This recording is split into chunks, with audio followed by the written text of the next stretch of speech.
Welcome to another T-Best tutorial. Today we're going to be looking at tutorializing the following combo, which I actually recently saw in a pro game, not exactly this variation. And I figured it out myself, so you know I must be doing something good that that I'm pretty happy about. So, in order to do this you need Warwick. You don't need to start in the corner, but the reason why Warwick is important for this is, my knowledge, he's the only one that does the tumble.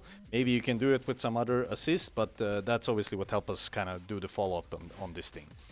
The first part is just medium heavy S2, S2, like this. But then, in between the S2, S2, you trigger Warwick also. So it's like ta-ta-da, kind of. Ta-ta-da. And you're gonna get this tumble, basically. All you need to do after that point is run up to them, do the same thing again, but instead of doing like the regular S2 follow-up, you just do the S2 down S2 to do that, the up kick. Once that is done, actually, after the up kick, you just instantly input down forward and S2 again to initiate the roll. So it needs to happen pretty quickly, so like so. I mean, it's quite easy to time because you can just buffer it. You do it pretty early, and you know, like it's gonna come out frame one any time. The hard part after that though is hitting the medium whilst Ari is falling down. So let's see if we can demonstrate that for you. Whoops. This part. There. Hitting the medium there. So it's like medium, heavy, or sorry, I'm going medium up heavy, or down heavy, I think, right? I'm not doing a regular heavy there.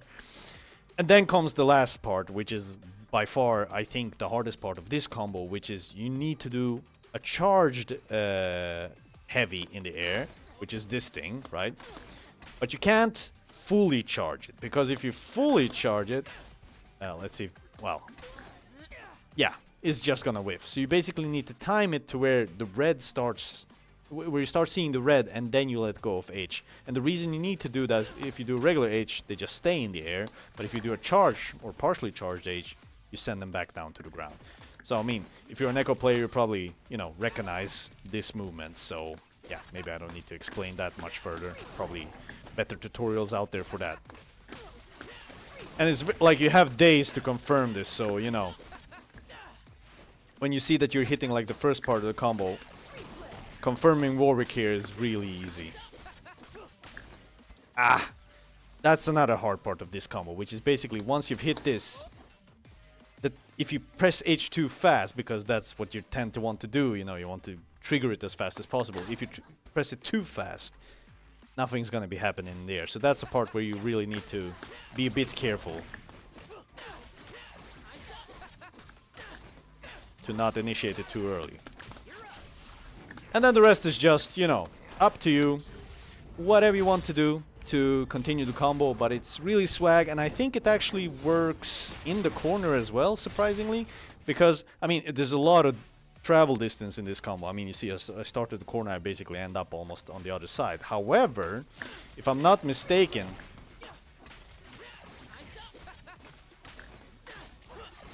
yeah, you can still do it from the other side. Like, even if your face is hitting the wall, it's still possible to do. It's a really cool combo. There you go, another T-Best tutorial.